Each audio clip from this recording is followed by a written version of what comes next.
कक्षा 7 के बच्चों का संस्कृत की ऑनलाइन कक्षा में स्वागत है। आज हम 5वां पाठ पढ़ेंगे। सभी बच्चे ध्यान से सुनेंगे और समझेंगे। पंचमय पाठ है यानी 5वां पाठ। पंडिता रमाबाई।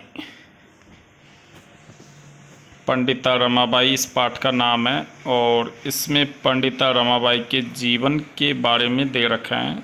चलो पढ़ लेते हैं।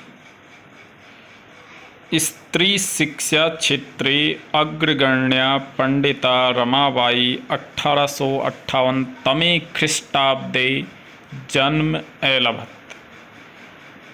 स्त्री शिक्षा क्षेत्र यानी स्त्री शिक्षा के क्षेत्र में, महिलाओं की शिक्षा के क्षेत्र में अग्रगण्या यानी अग्रणी पंडिता रमाबाई का जन्म सन 1858 ईस्वी में हुआ था। तस्या पिता अनंत शास्त्री डोंगरे, उनके पिता का नाम अनंत शास्त्री डोंगरे था। माता च लक्ष्मीबाई आस्ताम, और माता का नाम लक्ष्मीबाई था। तस्मिन् काले स्त्री शिक्षाया स्थिति चिंतनीया आसीत्। उस जमाने में, उस काल में स्त्री शिक्षा की स्थिति बहुत सोचने योग्य थी। चिंतनीय आसीत् यानी सोचने योग्य थी, यानी उस जमाने में महिलाओं को या लड़कियों को नहीं पढ़ाया जाता था, इसलिए स्त्री शिक्षा की स्थिति बहुत ही सोचने योग्य थी। और उस ज़माने में भारत अंग्रेज़ों का गुलाम था, क्योंकि यहाँ 1858 ईस्वी में इसने जन्म लिया और हमारा भारत सन 1947 में आज़ाद हुआ था, इसलिए उस समय देश में अंग्रेज़ों का शासन था। स्त्रीणां कृते संस्कृत शिक्षणं प्राय प्रचलितम नासीत्। स्त्रियों के लिए संस्कृत की शिक्षा प्राय प्रचलित नहीं थी, यानी उस ज़माने में लड़कियों को संस्कृत नहीं पढ़ाया जाता था, प्रचलित नहीं थी। किंतु डोंगरे रूढ़िबद्धां धारणां परित्यज्य स्वपत्नीं संस्कृतम अध्यापयत्। किंतु यानी लेकिन डोंगरे ने रूढ़िबद्धां धारणां यानी पुरानी परंपरा को परित्यज्य यानी छोड़कर स्वपत्नीं संस्कृतम अध्यापयत्, अपनी पत्नी को संस्कृत पढ़ाया। डोंगरे यानी अनंत शास्त्री डोंगरे ने अपनी पत्नी, उसकी पत्नी का नाम था लक्ष्मीबाई, तो अनंत शास्त्री डोंगरे ने लक्ष्मीबाई को संस्कृत पढ़ाया।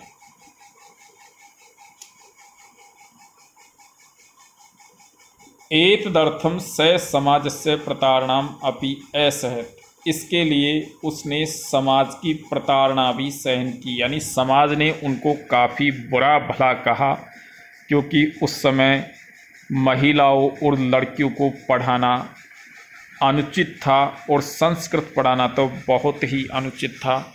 इसलिए समाज ने काफ़ी कुछ उनको बुरा भला भी कहा और वो भी उन्होंने सहन कर लिया। अनंतरम यानी इसके बाद रमा अपि स्वयमातु संस्कृत शिक्षा प्राप्त होती। अनंतरम यानी इसके बाद रमा अपि यानी रमा ने भी स्वयमातु अपनी माता से, रमा की माता का नाम लक्ष्मीबाई था, तो रमा ने भी अपनी माता से संस्कृत शिक्षा प्राप्त होती, संस्कृत शिक्षा प्राप्त कर ली। यानी रमा की माता का नाम लक्ष्मीबाई था और लक्ष्मीबाई को संस्कृत शिक्षा उसके पति अनंत शास्त्री डोंगरे ने उन लक्ष्मीबाई को संस्कृत पढ़ाई और लक्ष्मीबाई ने अपनी बेटी रमा को संस्कृत सिखाई। काल क्रमेण, ये यहाँ पर जो फोटो दी गई है ये रमाबाई की फोटो है। काल क्रमेण रमाया पिता विपन्न जात है। काल क्रमेण यानी समय बीतने पर रमाया पिता, रमा के पिताजी विपन्न जाते, गरीब हो गए। तस्या पितरौ ज्येष्ठा भगिनी च दुर्भिक्ष पीड़िता दिवंगता। तस्या पितरौ यानी उनके माता पिता, यानी रमाबाई के माता पिता यानी जो अनंत शास्त्री डोंगरे और लक्ष्मीबाई दोनों माता पिता और ज्येष्ठा भगिनी यानी उनकी बड़ी बहन दुर्भिक्ष पीड़िता दिवंगता अकाल से पीड़ित होकर दिवंगता यानी स्वर्ग सिधार गए, यानी अकाल पड़ने पर उनका देहांत हो गया, वो मृत्यु को प्राप्त हो गए रमाबाई के माता पिता और रमाबाई की बड़ी बहन। तदनंतरम रमा स्व ज्येष्ठ भ्रात्रा सह पदभ्याम समग्रम भारतम अभ्रमत। तदनंतरम यानी इसके बाद, रमा यानी रमाबाई स्व ज्येष्ठ भ्राता अपने बड़े भाई के साथ, स्व ज्येष्ठ भ्रात्रा सह यानी अपने बड़े भाई के साथ पदभ्याम यानी पैदल चलकर समग्र भारतम अभ्रमत पूरे भारत में घूमी, यानी उनके माता पिता और उनकी बड़ी बहन का देहांत हो जाने के बाद रमाबाई अपने बड़े भाई के साथ पूरे भारत में पैदल घूमी। भ्रमण क्रमे सा कोलकाताम प्राप्ता। घूमते समय वह कोलकाता पहुंची। कोलकाता जो वेस्ट बंगाल में है, तो कोलकाता पहुंची वह। संस्कृत वैदुष्येण सा तत्र पंडिता सरस्वती चेति उपाधिभ्याम विभूषिता। संस्कृत की विदुषी होने के कारण, यानी संस्कृत की विद्वान होने के कारण, संस्कृत की विदुषी होने के कारण उसको वहाँ पंडिता और सरस्वती ये दो उपाधियों से सम्मानित किया गया। यानी कोलकाता में जो रमाबाई है उसको पंडिता और सरस्वती नाम की उपाधियों से विभूषित किया गया। तत्रैव सा ब्रह्म समाजेन प्रभाविता वेदाध्ययनम अकरोत्। वहाँ पर ही वह ब्रह्म समाज से प्रभावित होकर वेदों का अध्ययन करने लगी। यानी वेस्ट बंगाल में ब्रह्म समाज से प्रभावित होकर के और वो वेदों की पढ़ाई करने लगी, वेदों का अध्ययन करने लगी। पश्चात सा स्त्रीणाम कृते वेदादीनां शास्त्राणां शिक्षायै आंदोलनम प्रारब्धवती। पश्चात यानी इसके बाद, सा यानी रमाबाई ने स्त्रीणाम कृते महिलाओं के लिए वेदादीनां शास्त्राणाम वेद आदि और शास्त्रों की शिक्षा यानी शिक्षा के लिए आंदोलनम प्रारब्धवती आंदोलन प्रारंभ कर दिया। यानी उसने पहले खुद वेद पढ़ा, स्वयं वेद पढ़ा और कई शास्त्र पढ़े। इसके बाद उसने महिलाओं के लिए वेद आदि और शास्त्रों की शिक्षा के लिए एक आंदोलन प्रारंभ कर दिया कि महिलाओं को भी वेद पढ़ना चाहिए, महिलाओं को भी शास्त्र पढ़ना चाहिए। इसके लिए उसने एक आंदोलन प्रारंभ कर दिया।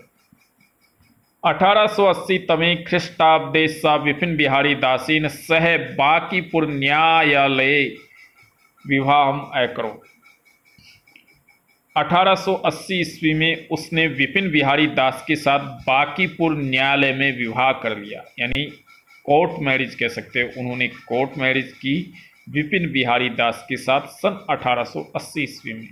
सार्धेक वर्षात अनंतरम तस्या पति दिवंगत है, यानी अभी उसकी कठिनाई समाप्त नहीं हुई। सार्धेक वर्षात यानी 1.5 साल बाद, 1.5 साल को हम 18 महीने भी कह सकते हैं, यानी उसके विवाह के 18 महीने बाद तस्या पति दिवंगत है, उसके पति जो हैं उनका भी देहांत हो गया। दिवंगत है यानी वो भी स्वर्ग सिधार गए, उनका भी देहांत हो गया।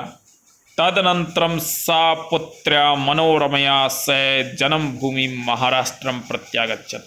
इसके बाद वह अपनी बेटी यानी रमाबाई के एक बेटी पैदा हुई थी और उसका नाम था मनोरमा। तो तदनंतरम सा पुत्र्या मनोरमया सह जन्मभूमि महाराष्ट्रम प्रत्यागच्छत। इसके बाद वह अपनी बेटी मनोरमा के साथ अपनी जन्मभूमि महाराष्ट्र लौट कर आ गई। प्रत्यागच्छत यानी वापस लौट कर आ गई। नारीणाम सम्मानाय शिक्षायै च सा स्वकीयं जीवनम अर्पितवती। नारीणाम सम्मान यानी महिलाओं के सम्मान के लिए और शिक्षा के लिए उसने अपना जीवन अर्पित कर दिया, पूरा जीवन लगा दिया उसने नारियों के सम्मान और शिक्षा के लिए। हंटर शिक्षा आयोगस्य समक्षम नारी शिक्षा विषये सा स्वमतं प्रस्तुतवती। हंटर शिक्षा आयोग के सामने नारी शिक्षा के विषय में उसने अपना मत प्रस्तुत किया। यानी अंग्रेज़ों के समय में एक हंटर शिक्षा आयोग आया था और उसके सामने नारी शिक्षा के विषय में रमाबाई ने अपना मत प्रस्तुत किया, अपनी बात रखी। सा उच्च शिक्षार्थम इंग्लैंड देशम गतवती। वह उच्च शिक्षा प्राप्त करने के लिए इंग्लैंड देश गई। तत्र ईसाई धर्मस्य स्त्री विषयकई उत्तम विचारई प्रभाविता जाता। वहाँ ईसाई धर्म की महिलाओं के उत्तम विचारों से वह प्रभावित हुई। यानी वहाँ इंग्लैंड में क्रिश्चियन लोग होते हैं, तो ईसाई धर्म की जो महिलाएं थी उनके उत्तम विचारों से वह काफ़ी प्रभावित हुई। इंग्लैंड देशात रमाबाई अमेरिका देशम अगच्छत्। इंग्लैंड देश से रमाबाई अमेरिका देश चली गई। तत्र सा भारतस्य विधवा स्त्रीणाम सहायतार्थम अर्थ संचयम अकरोत्।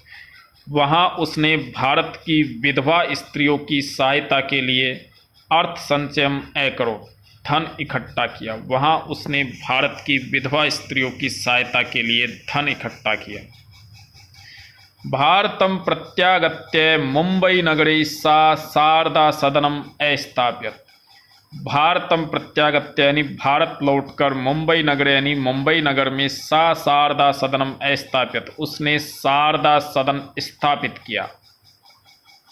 अस्मिन् आश्रमे निस्सहाया स्त्रियः निवसन्ति स्म। इस आश्रम में निस्सहाय स्त्रियां रहती थी, यानी जो बेसहारा औरतें रहती थी इस आश्रम में। कौन से आश्रम में? शारदा सदन में। तत्र स्त्रियः मुद्रण टंकण काष्ठकलादीनां च प्रशिक्षणमपि लभन्ते स्म। तत्र स्त्रियः मुद्रण टंकण काष्ठकलादीनां च प्रशिक्षणमपि लभन्ते स्म। वहाँ महिलाएं मुद्रण, टंकण और काष्ठ यानी लकड़ियों की कलाओं आदि का प्रशिक्षण प्राप्त करती थी। मुद्रण टंकण यानी टाइपिंग और लकड़ियों की कलाओं आदि का प्रशिक्षण प्राप्त करती थी। परम इदम सदनम पुणे नगरे स्थानांतरितम जातम। लेकिन यह सदन पूना नगर में स्थानांतरित हो गया, यानी ट्रांसफ़र हो गया। वहाँ से शारदा सदन पूना नगर में स्थानांतरित हो गया। ततः पुणे नगर से समीपे केडगांव स्थाने मुक्ति मिशन नाम संस्थानम तया स्थापितम। इसके बाद उसने पूना नगर के पास में केडगांव नाम की जगह पर मुक्ति मिशन नाम का संस्थान भी स्थापित किया। अत्र अधुना अपि निराश्रिता स्त्रियः ससम्मानं जीवनं यापयन्ति। यहाँ आज भी बेसहारा औरतें सम्मानपूर्वक अपना जीवन बिताती है। ससम्मानं जीवनं यापयन्ति यानी अब सम्मानपूर्वक अपना जीवन यापयन्ति यानी बिताती है। 1922 तमे ख्रीष्टाब्दे रमाबाई महोदयाया निधनम अभवत्। 1922 ईस्वी में रमाबाई महोदय का निधन हो गया, यानी उनकी मृत्यु हो गई, उनका देहांत हो गया। सा देश विदेशानाम अनेकासु भाषासु निपुणा आसीत्। वह देश और विदेश की अनेक भाषाओं में निपुण थी, यानी देश विदेश की अनेक भाषाओं में वो एक्सपर्ट थी। वो सभी भाषाओं का उसे ज्ञान था, अनेक भाषाओं का उसे ज्ञान था। समाज सेवाया अतिरिक्तम लेखन क्षेत्रे अपि तस्या महत्वपूर्णम अवदानमस्ति। समाज सेवाया अतिरिक्तम यानी समाज सेवा के अलावा लेखन क्षेत्रे अपि यानी लेखन क्षेत्र में भी तस्या महत्वपूर्णम अवदानमस्ति, उसका महत्वपूर्ण योगदान है। स्त्री धर्म नीति हाई कास्ट हिंदू विमेन इति तस्या प्रसिद्धम रचनाद्वयम वर्तते। स्त्री धर्म नीति और हाई कास्ट हिंदू विमेन उसकी दो प्रसिद्ध रचनाएं हैं, यानी दो प्रसिद्ध उसकी पुस्तकें हैं, स्त्री धर्म नीति और हाई कास्ट हिंदू विमेन। ये पाठ पूरा हुआ। धन्यवाद।